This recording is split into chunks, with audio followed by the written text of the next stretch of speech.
میرا نام ایان ہے۔ ہم لوگ گاؤں میں رہتے تھے اور میں شہر میں کام کرتا تھا۔ لیکن میں کبھی کبھی مذاق میں اپنی ماں کو کہتا کہ اب میری شادی کروا دو، میرا شادی کرنے کا دل کر رہا ہے۔ میری ماں کہتی تھی کہ یہ کیا بات ہوئی کہ شادی کرنے کا دل کر رہا ہے؟ بے شرم، تجھے شرم نہیں آتی ہے؟ میں بڑا بھائی تھا، مجھ سے ایک چھوٹی بہن تھی، اس کی شادی ہو چکی تھی، اور ایک مجھ سے چھوٹا بھائی تھا، لیکن ابھی اس کی شادی کی عمر نہیں تھی۔ اس لیے میں چاہتا تھا کہ میری باری ہے، اور باتوں باتوں میں اپنی ماں کو اشارہ کرتا تھا، کیونکہ ہمارے خاندان میں کبھی بھی کسی نے بھی خاندان سے باہر شادی نہیں کی تھی، اور مجھے کسی نے اپنی بیٹی ایسے بنا وجہ نہیں دینی تھی۔ یہ کام تو میرے ماں باپ کا ہی تھا۔ میرے ابو جی اس دنیا میں نہیں تھے، اس لیے سب ہی ذمہ داریاں مجھ پر پڑی تھی۔ میں نے کہا کہ میری شادی کروا دو، تو ایک دن میری ماں نے مجھے کہہ دیا کہ ابھی تیری شادی نہیں کرا سکتے، ابھی ہمارے اوپر قرض ہے، وہ اتر جائے تو پھر تیری شادی کے بارے میں سوچیں گے۔ مجھے برا تو بہت لگا۔ اس کا مطلب یہی تھا کہ مجھے یہی کہہ دیتے کہ ابھی تم پیسے کمانے کی مشین بنے رہو، ابھی ہم تیری شادی نہیں کروانا چاہتے، ابھی تو ہم تیری کمائیاں کھائیں گے۔ انہوں نے تو مجھے پتہ نہیں کیا سمجھ لیا تھا، لیکن پھر میں نہ کرتا تو کون کرتا۔ ادھر چھوٹی بہن کے سسرال والوں کی بھی روز نئی فرمائش ہوتی تھی، وہ بھی پوری کرنی ہوتی تھی۔ بھائی کی پڑھائی بھی چل رہی تھی، میرا بھائی بھی بہت معصوم تھا۔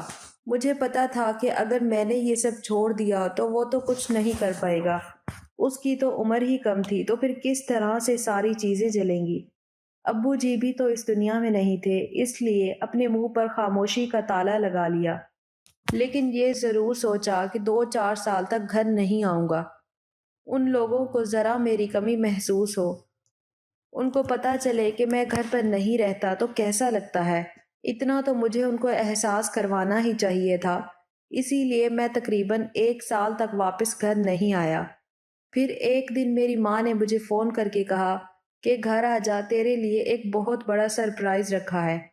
مجھے پتا تھا کہ انہوں نے میرے لیے کوئی کپڑے بنائے ہوں گے، کیونکہ میرے کپڑے ابھی بھی میری ماں ہی میرے لیے بناتی تھی، لیکن میں چند کپڑوں کے لیے واپس آنے والا نہیں تھا۔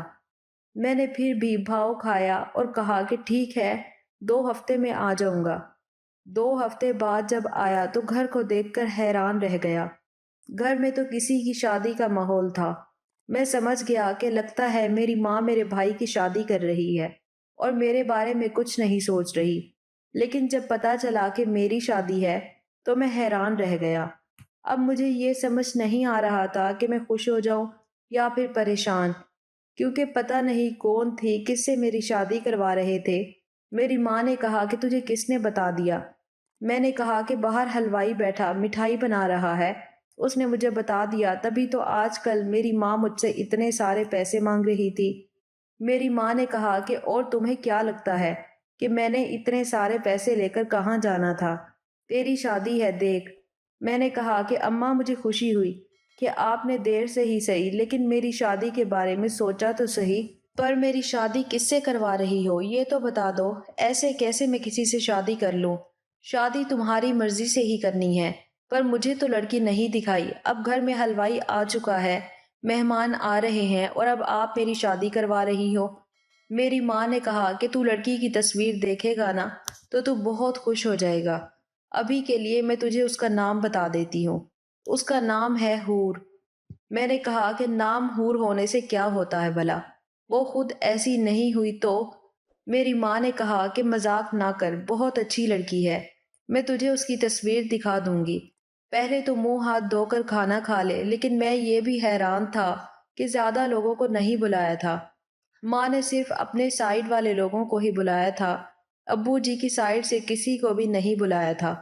میں نے اپنی ماں سے پوچھا کہ انہیں کیوں نہیں بلایا، تو ماں نے کہا کہ وہ بہت زیادہ باتیں کرنے والے لوگ ہیں، کہیں کوئی اونچ نیچ ہو جائے تو ہمیں کبھی معاف نہیں کریں گے۔ میں نے کہا کہ کچھ نہیں ہوگا، تو میری ماں نے کہا کہ بیٹا، شادی والا گھر ہے اور تیرے باپ کے گھر والوں کو میں کبھی خوش نہیں کر پائی، میرا بڑا بیٹا ہے تو، تیری زندگی کا بہت بڑا دن ہے، میں نہیں چاہتی کہ کوئی ایسی ویسی بات ہو جائے، ہم ان لوگوں کو نہیں بلائیں گے۔ ویسے بھی تیرے باپ کے جانے کے بعد انہوں نے ہمارا کبھی خیال نہیں رکھا، میں نے کہا کہ جیسا آپ کہتی ہو ویسا ٹھیک ہے، سب کچھ آپ اپنی مرضی سے کر رہی ہو، مجھے لڑکی کی تصویر تو دکھا دو۔ میری ماں نے مجھے لڑکی کی تصویر دکھانے میں بہت دیر کی، لیکن رات کو جب وہ میرے کمرے میں آئی تو مجھے لڑکی کی تصویر دکھائی تھی۔ میرا کمرہ بھی پہلے سے ہی سجا ہوا تھا، یہاں پر لڑکی کے لیے کافی ساری چیزیں پڑی تھی۔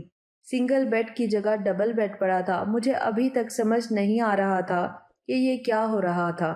کہاں میں شادی کرنے کے لیے مرا جا رہا تھا تو کسی نے میری شادی نہیں کروائی، اور اب مجھے اچانک بلا کر اتنی جلدی میں میری شادی کروائی جا رہی تھی۔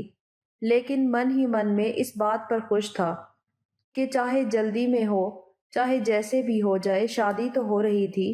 جب میری ماں نے مجھے لڑکی کی تصویر دکھا دی تو میں بہت حیران رہ گیا۔ وہ بہت زیادہ خوبصورت تھی، لمبے قد کی، دبلی پتلی تھی اور میری عمر کی ہی لگ رہی تھی۔ اس کی تصویر کو دیکھتے ہوئے تو میں کھو گیا۔ میری ماں نے میرے ہاتھ سے وہ تصویر لے لی اور میرے کان میں کہا کہ یہ تصویر ہے، کل کو وہ تیرے پاس آ جائے گی، پھر اس کو بیٹھ کر دیکھتا رہنا۔ میں بھی شرمندہ سا ہو گیا۔ میں نے کہا کہ اتنی خوبصورت لڑکی آپ کو کہاں سے مل گئی؟ اتنا خوبصورت تو آپ کا بیٹا بھی نہیں ہے۔ میری ماں نے کہا کہ میرا بیٹا تو بہت اچھا ہے، میرا بیٹا تو ہیرا ہے۔ ویسے ایک بات تھی کہ میری ماں مجھ سے کوئی اتنا زیادہ لاڈ پیار نہیں کرتی تھی کہ میرا بیٹا ہیرا ہے، میرا چاند بیٹا ہے، لیکن آج ایسے کہہ رہی تھی۔ ابھی تک اس گھر میں جو کچھ بھی ہو رہا تھا وہ سب کچھ ہی ایسا تھا کہ جس کے بارے میں نے کبھی سوچا بھی نہیں تھا، لیکن اب ہو رہا تھا۔ صبح میری شادی تھی، میری ماں نے میرے لیے کپڑے بھی رکھ دیے اور مجھے کہا کہ وقت پر تیار ہو جانا۔ شادی ہال میں ہونی تھی۔ ہم لوگ بھی سج دھج کر میرج ہال پہنچ گئے۔ میری بیوی نے گھونگھٹ کیا ہوا تھا۔ اس کی طرف کے گھر والوں میں میرے سسر جی بھی تھے اور ساسو ماں بھی تھی اور ایک سالی بھی تھی۔ ہماری شادی ہو گئی اور اب ہم لوگ واپس گھر کی طرف آ رہے تھے۔ میری بیوی کو میرے کمرے میں بھیج دیا گیا تھا اور کچھ چھوٹی موٹی رسمیں ہونے لگی۔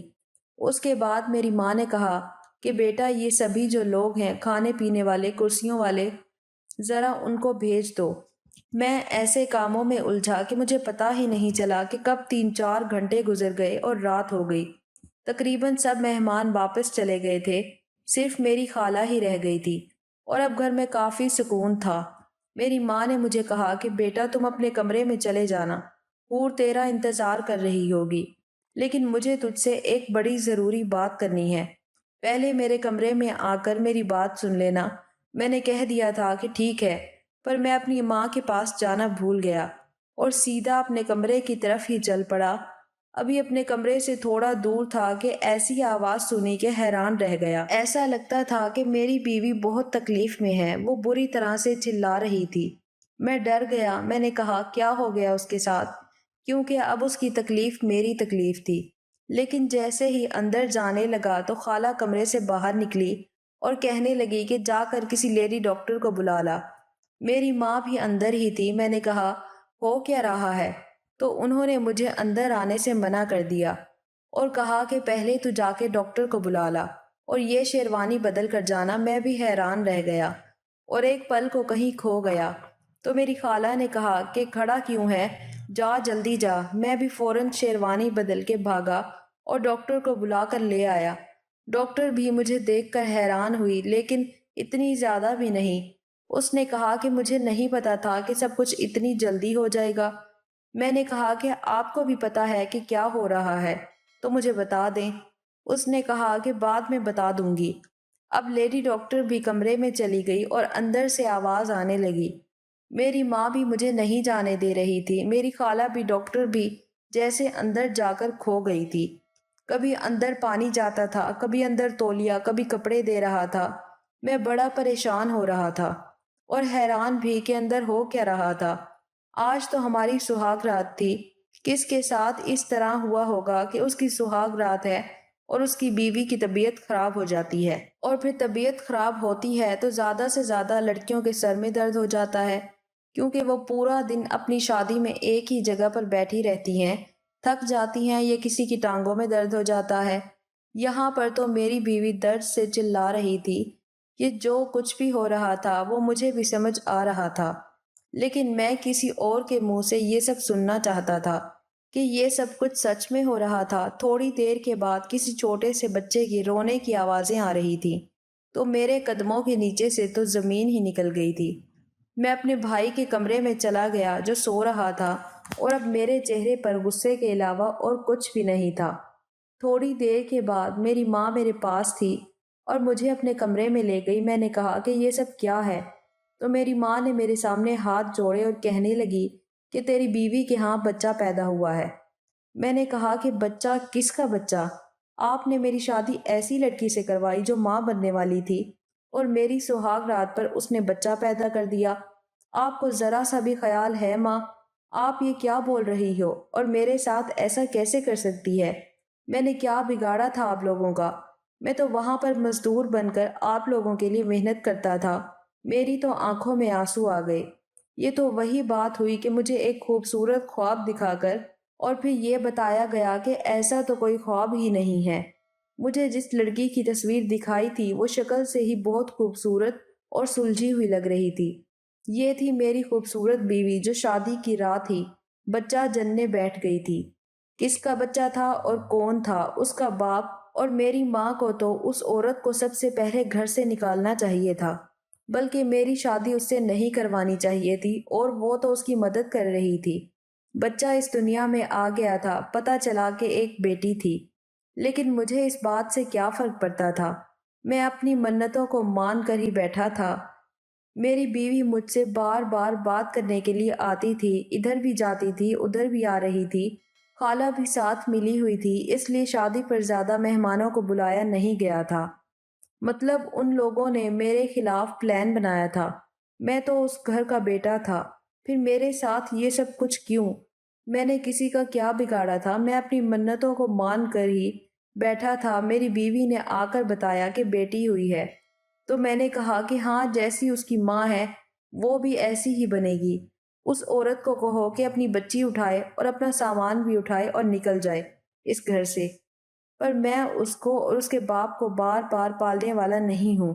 اگر یہ بات 1-2 مہینے پرانی ہوتی تو شاید میں یہ مان لیتا کہ آپ کو بھی پتہ نہیں تھا، لیکن آپ 9 مہینے کی حاملہ عورت سے میری شادی کرواتی ہیں اور آپ کو ایک پل کو بھی پتہ نہیں چلتا۔ میں نے تو سب کچھ آپ پر چھوڑا ہوا تھا۔ میری ماں نے کہا کہ میں نے تجھے بھی تو جنم دیا ہے، تیرے لیے بہت مصیبتیں اٹھائی ہیں، تجھے اپنے ابو جی کا پتہ ہے نا، وہ گھر کے کاموں میں کبھی میری مدد نہیں کرتے تھے۔ میں نے تم لوگوں کو کیسے پالا پوسا میں خود جانتی ہوں۔ تو بہت چھوٹا تھا، میرا پہلا بیٹا تھا۔ میں تم سے اپنی محنت کا حساب مانگتی ہوں۔ آج تمہیں اپنی ماں کے لیے بہت بڑا قدم اٹھانا ہوگا۔ تمہیں اس لڑکی کو قبول کرنا ہوگا۔ میں نے کہا کہ ماں، آپ کو کیا ہو گیا ہے؟ اس لڑکی کو فارغ کروائیے، مجھ میں کیا کمی ہے؟ کیا میری پہلی شادی ہو چکی ہے؟ کیا میں 4 بچوں کا باپ ہوں؟ مجھے کوئی اور لڑکی مل جائے گی، اچھا کماتا کھاتا ہوں۔ میری ماں نے کہا کہ میں تجھے پوری بات نہیں بتا سکتی ہوں۔ لڑکی کو گھر سے نہ نکالنا، میں تیرے آگے ہاتھ جوڑتی ہوں، تو اس لڑکی کو قبول کر لے اور سب لوگوں کو یہی بتا دے کہ یہ تیرا بچہ ہے۔ کہہ دے کہ پہلے سے ہی اس سے محبت کرتا تھا اور یہ سب کچھ تو نے کیا ہے۔ یہ ایک اور بات میری ماں نے ایسا کہہ دیا تھا کہ جس کو میں ابھی تک صحیح سے سمجھ بھی نہیں پا رہا تھا۔ میں نے کہا کہ کیوں مجھے اتنے بڑے مکھی دان میں پھینک رہی ہو؟ ماں، کیوں میرا امتحان لے رہی ہو؟ کیا کر رہی ہو میرے ساتھ؟ میری ماں نے کہا، بس تجھ سے کوئی پوچھتا بھی ہے تو نے زیادہ بات نہیں کرنی، تو نے کہنا ہے کہ تو ہی حور کی بیٹی کا باپ ہے، باقی سب میں سنبھال لوں گی۔ تجھے تیری ماں کی قسم ہے، تو نے یہ کسی اور کے لیے نہیں اپنی ماں کے لیے کرنا ہے۔ کیا تم اپنی ماں کے لیے اتنا نہیں کر سکتے؟ میں نے کہا، ابھی تک سب کچھ آپ کے لیے ہی تو کیا ہے، لیکن یہ بہت زیادہ ہو گیا ماں، میرے لیے یہ سب بہت مشکل تھا۔ پھر بھی میں نے ہاں میں سر ہلا دیا اور میں اپنے بھائی کے کمرے میں ہی سو گیا، پر ساری رات نیند نہیں آئی۔ 2-4 دن گزر گئے، خالہ بھی چلی گئی، میری ماں اور حور مل کر ہی اس بچے کی دیکھ بھال کر رہی تھی۔ میں نے تو اسے دیکھا ہی نہیں تھا، نہ اٹھایا، لیکن ویسی ہی تھی جیسے چھوٹے بچے ہوتے ہیں۔ ایک دن میں اپنے کمرے میں چلا گیا کیونکہ میرا کچھ سامان وہاں پڑا تھا، تو مجھ سے حور نے پہلی دفعہ بات کی اور کہنے لگی، آپ کے لیے چائے بنا دوں؟ میں نے کہا نہیں، اس کی کوئی ضرورت نہیں ہے۔ اس نے کہا، آپ میرے شوہر ہیں، میں آپ کا کام نہیں کروں گی تو کون کرے گا؟ میں نے دل میں سوچا کہ تمہیں یہ بات تب یاد نہیں تھی کہ میں تمہارا شوہر ہوں، کہ تم کسی کی بیوی بنو گی جب تم یہ سب کچھ کر رہی تھی۔ پر میری ماں نے کہا تھا کہ اسے کوئی بات نہ کرنا، وہ بہت دکھ میں ہے۔ پتہ نہیں اسے کس بات کا دکھ تھا، لیکن وہ بھی پورا دن اپنے کمرے میں ہی بیٹھی رہتی تھی اور روتی رہتی تھی۔ میری ماں اسے کمرے میں ہی کھانا پانی سب کچھ دیتی تھی اور اس کی بیٹی کا بھی خیال رکھتی تھی۔ جہاں تک میں اپنی ماں کو جانتا تھا، میری ماں اچھی عورت تھی، کوئی ایسی ظالم عورت نہیں تھی۔ لیکن اتنا بڑا کام تھا، میری ماں یہ سب کچھ کیوں کر رہی تھی؟ اس کے پیچھے کوئی نہ کوئی وجہ ضرور تھی، کیونکہ چاہے وہ دنیا کی سب سے اچھی عورت کیوں نہ ہو، لیکن اپنی بہو کے لیے کبھی بھی اتنی اچھی نہیں ہو سکتی، وہ بھی ایسی بہو جو پیچھے سے اتنا بڑا گناہ کر کے آئی ہے اور شادی کی رات کسی اور کا بچہ پیدا کر کے ہاتھوں میں پکڑا دیا ہے۔ اور جس طرح میری ماں اس لڑکی کو پیار کرتی تھی، ایسا لگتا تھا کہ ان کے دل میں رتی برابر بھی نفرت یا زہر نہیں ہے۔ لیکن یہ بات ناقابل ہضم تھی۔ میری ماں نے مجھے کہا تھا کہ یہ بات کسی کو کانوں کان بھی پتہ نہیں چلنی چاہیے، لیکن میں کیسے اس بات کو اپنے دل میں چھپا کے رکھتا؟ میں نے ایک بھروسہ مند دوست کو یہ سب کچھ بتا دیا۔ وہ بھی سن کر حیران رہ گیا۔ اس نے کہا کہ اس لڑکی کو میں جانتا ہوں۔ میں نے کہا کہ بتاؤ مجھے یہ لڑکی کیسی ہے؟ تو وہ کہنے لگا کہ لڑکی تو یہ بہت اچھی ہے، پڑھی لکھی ہے، گھر سے زیادہ باہر نہیں نکلتی ہے، اس کا باپ اس کا بھائی بڑے سخت ہیں، گھر سے باہر نہیں نکلنے دیتے، اس کی دو تین بہنیں اور بھی ہیں، یہ شاید سب سے بڑی ہے۔ ہمیں نہیں پتا کہ دیکھنے میں کیسی ہے، لیکن سنا ہے کہ بہت اچھی لڑکی ہے۔ اگر تو مجھے صرف اتنا بتاتا کہ تیری شادی اس لڑکی سے ہو رہی ہے تو میں تجھے آنکھیں بند کر کے کہہ سکتا تھا کہ تجھے بہت اچھی لڑکی ملی ہے۔ لیکن یہ بات مجھے بھی ہضم نہیں ہو رہی کہ اس لڑکی کے ساتھ ایسا کیا ہوا کہ یہ اس حد تک جا پہنچی، اور تیری ماں کو کیا ہے کہ وہ بھی اس کا ساتھ دے رہی ہے؟ دیکھ، تجھے سب کچھ تیری ماں ہی بتا سکتی ہے۔ میں نے کہا کہ مجھے یہ نہیں جاننا کہ کیا ہوا، کیسے ہوا، مجھے تو یہ جاننا ہے کہ اس کے ساتھ یہ سب کچھ کس نے کیا، کیونکہ جس نے یہ سب کچھ کیا ہے میری ماں اس کا ساتھ دے رہی ہے۔ تو اچھی طرح جانتا ہے جو لڑکی شادی کی رات ہی بچہ جننے بیٹھ جائے پھر وہ اچھی لڑکی تو نہیں ہوتی۔ یہ تو سب کو ہی پتا ہے، اس کے ساتھ تو بہت برا ہوگا۔ اس کو بچانے والی میری ماں ہے، اور میری ماں صرف اس کو ہی نہیں بچا رہی، اس کی سنتان کو بھی بچا رہی ہے اور اس کے باپ کو بھی۔ کیونکہ جب میں پوچھتا تھا کہ مجھے بتا دو کہ آخر ایسا کیوں ہو رہا ہے تو وہ چپ ہو جاتی تھی، کیونکہ میرے سر پر کسی اور کا گناہ ڈال رہی ہے۔ میرا کیا قصور ہے؟ میرے دوست کو بھی بہت عجیب لگ رہا تھا۔ اس نے کہا کہ میں تیری ماں کو جانتا ہوں، پتہ نہیں ان کو کیا ہو گیا ہے، آنٹی ایسی لگتی تو نہیں تھی، ان کو تو اس لڑکی کو پہلے ہی دن سے گھر سے نکال دینا چاہیے تھا، تیری شادی اس سے نہیں کروانی چاہیے تھی۔ لیکن اب بات کچھ اس طرح کی ہے کہ اگر تو ان سے پوچھے گا تو وہ بار بار جھوٹ بولے گی اور تجھے بات کا پتہ نہیں چلے گا۔ تو ایک کام کر، تو اس لڑکی کو بھروسے میں لے، اسے کسی طرح ہسپتال لے جا اور وہاں جا کر اس بچی کا ڈی این اے ٹیسٹ کروا لے، تو پتہ چل جائے گا کہ اس کا باپ کون ہے۔ میں نے کہا کہ لیکن ڈی این اے ٹیسٹ صرف لڑکی کا کرنے سے کیا ہوگا، دوسرے آدمی کا بھی تو ٹیسٹ کروانا ہوگا نا۔ اس نے کہا یہ اس نے کہا یہ بات بھی ہے، آس پاس کے سارے لوگوں کو کسی طرح بہانے سے لے جا، کچھ تو کر، تجھے کچھ کرنا پڑے گا۔ یہ کام تو بہت زیادہ مشکل تھا، 2 مہینے تک، اور اس کی ہاں اولاد ہونے والی نہیں تھی، اس نے 7 مہینے بعد بچی کو جنم دیا تھا۔ یہ سب شاید اسی لیے ہو رہا تھا، میری ماں کو تو اس بارے میں پتہ ہونا چاہیے تھا۔ میری ماں نے خود بھی تو بچے پیدا کیے تھے، اس کا مطلب کہ ماں اس کے ساتھ ملی ہوئی تھی۔ میری بیوی ایسے روتی رہتی تھی جیسے اس کے ساتھ کوئی بہت بڑا ظلم ہوا ہے، جبکہ ظلم میرے ساتھ ہوا تھا۔ میں نے اپنی ماں سے کہا مجھ سے یہ سب کچھ نہیں ہو رہا۔ میری ماں نے کہا تو سب کچھ سنبھالنے کی کوشش کر، تو اپنی بیوی کے ساتھ رہ، وہ تیری بیوی ہے، اس کے ساتھ تھوڑا وقت گزار، اس کی طبیعت ٹھیک ہو جائے گی، تم اپنی زندگی کا پہلا دن ایک دوسرے کے ساتھ گزارو، سب کچھ ٹھیک ہوگا۔ لیکن میرا دل ہی نہیں مانتا تھا۔ میری ماں کہتی تھی اگر ہم نے بچے کو نہیں اپنایا تو بہت بڑی قیامت آ جائے گی۔ پتہ نہیں کون سی قیامت کی بات کر رہی تھی، میرے لیے تو پہلے ہی مجھ پر قیامت آ چکی تھی۔ میری ماں نے مجھے پھر سے اپنی باتوں میں لگا لیا اور کہا کہ اپنے کمرے میں سویا کر۔ پر جب سے میں اس کے کمرے میں سو رہا تھا میں نے ایک عجیب بات دیکھی تھی کہ وہ رات کو نیند میں بولتی تھی اور ایسا لگتا ہے کہ کسی سے ڈر رہی ہے۔ عجیب سی باتیں کہتی تھی، نہیں نہیں دور رہو مجھ سے، نہیں نہیں دور رہو۔ اس طرح کی باتیں کرتی تھی، میرا دل کرتا تھا کہ میں اس کو جگا دوں۔ شاید وہ بھی برا خواب دیکھ رہی تھی، لیکن پھر میں بھی نہیں جگاتا تھا۔ تھوڑی دیر کے بعد اس کی آنکھ کھل جاتی تھی تو میں سونے کا ناٹک کرتا تھا اور وہ پھر ایک ایک گھنٹے تک روتی رہتی تھی۔ ایسی بھی کیا بات تھی؟ مجھے لگا کہ مجھے اس سے پوچھنا چاہیے، لیکن جب میں نے اس سے پوچھا تو اس نے سب کچھ میری ماں پر ڈال دیا اور کہا کہ آپ اپنی ماں سے پوچھ لیں، میں آپ کو کچھ نہیں بتا سکتی۔ ان دونوں عورتوں نے پکڑ کر میری زندگی کو عذاب بنا دیا تھا۔ اب میں کیا کرتا، کس طرف جاتا، کس سے بات کرتا؟ پھر وہی بات، اپنے دوست کی بات پر ہی سوچنے کا ارادہ کر لیا اور ایک دن اپنی بیوی کو باتوں میں لگا کر ہسپتال لے گیا۔ میں نے کہا کہ بچے کو پولیو کے قطرے پلانے والے آئے ہوئے ہیں، چلو اس کو لے چلتے ہیں۔ وہ میری بات مان گئی۔ راستے میں بھی سب لوگ دیکھ رہے تھے کہ یہ دیکھو اس کی ابھی شادی ہوئی ہے اور اس نے بچہ اٹھا رکھا ہے۔ سب لوگ یہ سمجھتے تھے کہ میں نے شادی سے پہلے ہی کسی عورت کے ساتھ یہ سب کچھ کیا تھا اور پھر اسی سے شادی کر لی تھی۔ کچھ لوگ کہہ دیتے کہ چلو کوئی بات نہیں، اپنی غلطی کو مانا تو ہے، اور میں بیچ میں مفت میں پھنس گیا تھا۔ میں نے تو کوئی غلطی کی ہی نہیں تھی، تو پھر غلطی ماننے کی بات کہاں سے آ گئی؟ خیر، بچی کے بارے میں ڈاکٹر کو بتایا اور کہا کہ آپ اس سے سیمپل لے لیں۔ اس نے ایسے ہی کیا اور پھر کسی طرح اپنے دوست کی بات پر عمل کرتے ہوئے ادھر ادھر سے سب کے سیمپل جمع کیے، اپنا سیمپل بھی دیا، اور اب مجھے رپورٹ کا انتظار تھا۔ میں نے اپنی بیوی کی بھی پوری کھوج کروائی تاکہ پتہ چل سکے کہ یہ بچہ کس وقت ہوا تھا اور وہ کہاں تھی۔ یہ ساری باتیں وہ مجھے بھی تو بتا سکتی تھی، لیکن اس نے اپنی زبان کو تالا لگا رکھا تھا، وہ کچھ نہیں بول رہی تھی۔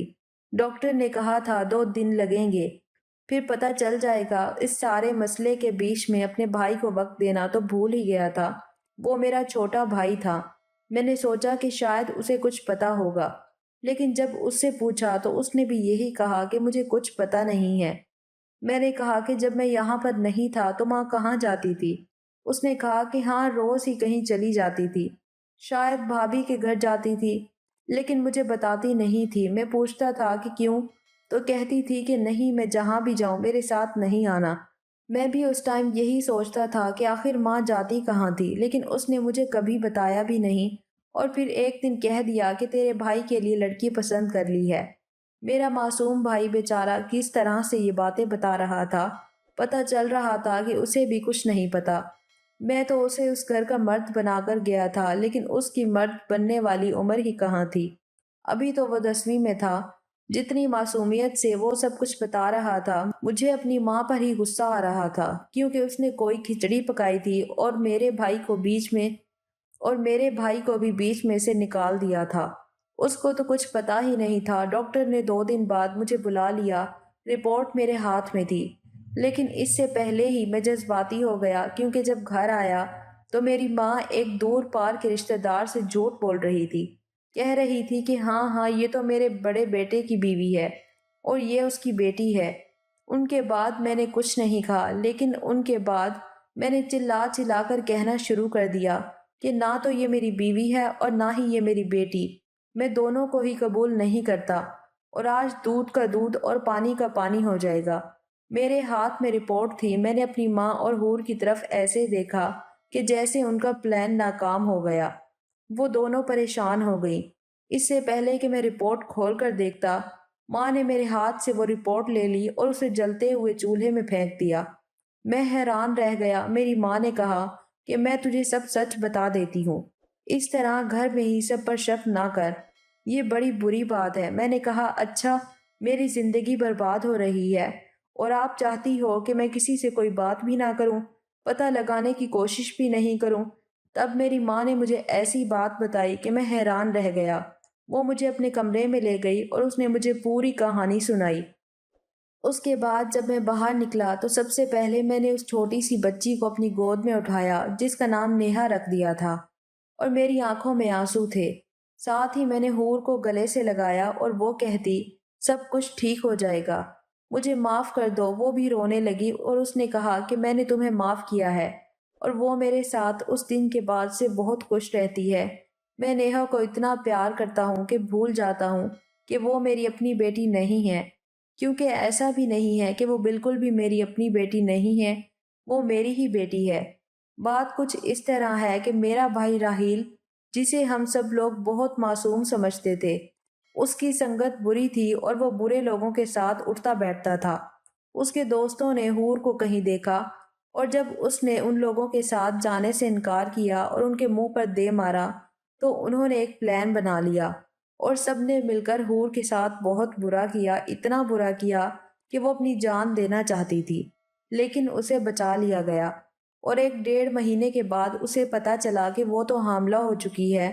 وہ فریاد لے کر میری ماں کے پاس آئی اور اس نے کہا کہ اب میں کیس کروں گی اور وہ لوگ جو آپ کے بیٹے کے دوست تھے وہ سب تو امیر ہیں، شاید بچ جائیں، لیکن آپ کے بیٹے کو سزا ضرور دلواؤں گی۔ میری ماں نے جب یہ سب سنا تو راحیل کو بہت مارا اور اس سے پوچھا تھا، اس نے بھی قبول کیا کہ ایسی ہی بات ہے، لیکن راحیل کی تو ابھی پڑھائی چل رہی تھی اور حور بھی اس کے ساتھ شادی نہیں کرنا چاہتی تھی۔ اس کے اندر تو بالکل بھی عقل نہیں تھی، ہاں برا کام کرنے کی سمجھ تھی، لیکن وہ لڑکی کو سہارا نہیں دے سکتا تھا۔ اس لیے میری ماں نے ساری ذمہ داری لیتے ہوئے یہ کہا کہ میں تجھے گھر خاندان دلواؤں گی، تیری شادی کرواؤں گی، تجھے عزت ملے گی، تیرا بچہ ناجائز نہیں کہلائے گا۔ شادی کی رات کو میری ماں نے مجھے کہا تھا کہ اپنی بیوی کے کمرے میں جانے سے پہلے میرے کمرے میں آ جانا۔ شاید وہ مجھے اسی دن یہ سب کچھ بتانا چاہتی تھی، لیکن حور کی طبیعت اچانک ہی خراب ہو گئی تھی اور سب کچھ اسی طرح سے نہیں ہوگا جس طرح سوچا گیا تھا، کیونکہ رپورٹ کے مطابق میرا ہی بھائی اس بچی کا باپ تھا۔ ایک عورت کو پتا ہوتا ہے کہ اس کے بچے کا باپ کون ہے، حور کو بھی پتا تھا۔ اسی دن کے بعد سے میں نے ایک سخت فیصلہ لیا، میں نے اپنے بھائی کو دوسرے شہر بھیج دیا جہاں پر وہ ہم سب سے دور رہ کر صرف پڑھائی کرے اور اسے اپنے لیے وہاں پر پیسے بھی کمانے پڑے۔ اسے ذرا زندگی کا پتہ چلتا تو شاید اس کی عقل ٹھکانے آ جاتی، لیکن اس کے بعد ہم نے اس گھر میں کبھی بھی ان ساری باتوں کا ذکر نہیں کیا۔ آج نیہا 2 سال کی ہو گئی ہے، حور پھر سے ماں بننے والی ہے۔ مجھے لگتا ہے کہ اس دفعہ پھر سے ایک پیاری سی بیٹی پیدا ہونے والی ہے اور پھر نیہا کو بھی ایک پیاری سی بہن مل جائے گی۔